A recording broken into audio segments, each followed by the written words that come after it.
नमस्कार, मैं खुशी और आप देख रहे हैं मुंबई तरंग न्यूज।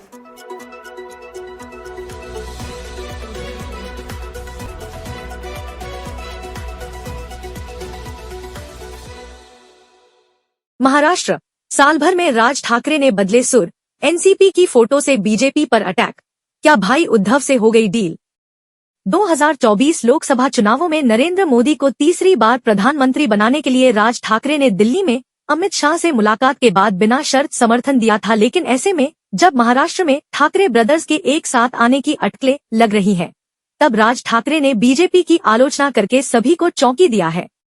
राज ठाकरे ने कहा है कि महाराष्ट्र की राजनीति से पवार और ठाकरे ब्रांड को खत्म नहीं किया जा सकता है। इतना ही नहीं, अजित पवार की अगुवाई वाली एनसीपी के एक कार्यक्रम के दौरान खींची गई एक तस्वीर सोशल मीडिया पर वायरल का हवाला देते हुए राज ठाकरे ने बीजेपी पर बड़ा हमला बोला।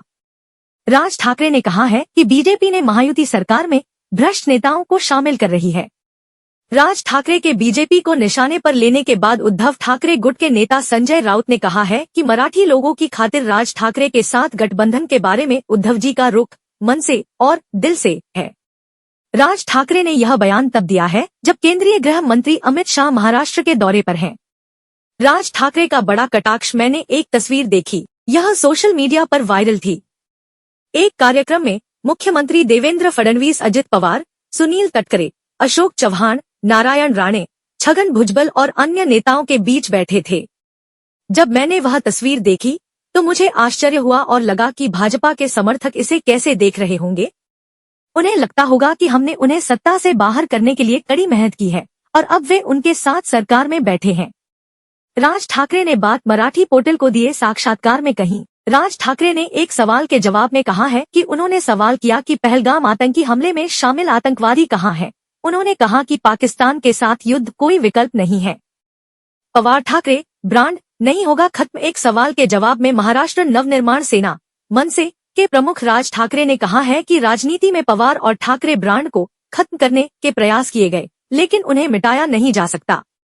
मनसे नेता ने कहा कि निस्संदेह इन ब्रांड को खत्म करने के प्रयास किए जा रहे हैं, लेकिन दोहराया कि इन्हें आसानी से मिटाया नहीं जा सकेगा। उन्होंने कहा कि भले ही शीर्ष नेतृत्व बदल जाए, लेकिन ये ब्रांड बने रहेंगे। राज ठाकरे की यह टिप्पणी उनके चचेरे भाई एवं शिवसेना अध्यक्ष उद्धव ठाकरे के साथ संभावित सुलह की चर्चा के बीच आई है। उद्धव ठाकरे के नेतृत्व वाली शिवसेना और शरद पवार द्वारा स्थापित राष्ट्रवादी कांग्रेस पार्टी एनसीपी के क्रमशः 2022 और 2023 में विभाजन के बाद महाराष्ट्र की राजनीति में काफी बदलाव हुआ है। शिवसेना का एक बड़ा हिस्सा उपमुख्यमंत्री एकनाथ शिंदे के साथ है, जबकि राकांपा का भी यही हश्र हुआ जब अजित पवार अधिकांश विधायकों को लेकर सत्तारूढ़ महायुति गठबंधन में शामिल हो गए। पॉडकास्ट में दिए थे एक होने के संकेत। पिछले महीने फिल्म निर्माता महेश मांजरेकर के साथ बातचीत में राज ठाकरे ने उद्धव ठाकरे के साथ सभी मतभेदों को सुलझाने का संकेत दिया था। उन्होंने कहा था कि मेरे लिए महाराष्ट्र का हित बड़ा है, जबकि बाकी सब गौण है। मैं अपने छोटे मोटे विवादों को अलग रख सकता हूँ। मैं उद्धव के साथ काम करने के लिए तैयार हूँ, लेकिन सवाल सिर्फ यह है कि क्या वह भी मेरे साथ काम करने के लिए तैयार है। खबरों में अब तक के लिए बस इतना ही।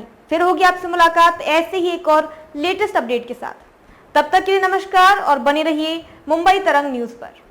ऐसे ही ताज़ा अपडेट के लिए हमारे YouTube चैनल मुंबई तरंग न्यूज को सब्सक्राइब करें और तुरंत नोटिफिकेशन पाने के लिए बेल आइकन प्रेस करना ना भूलें। और यदि आप हमें फेसबुक के माध्यम से देख रहे हैं तो हमारे चैनल को फॉलो जरूर करें। धन्यवाद।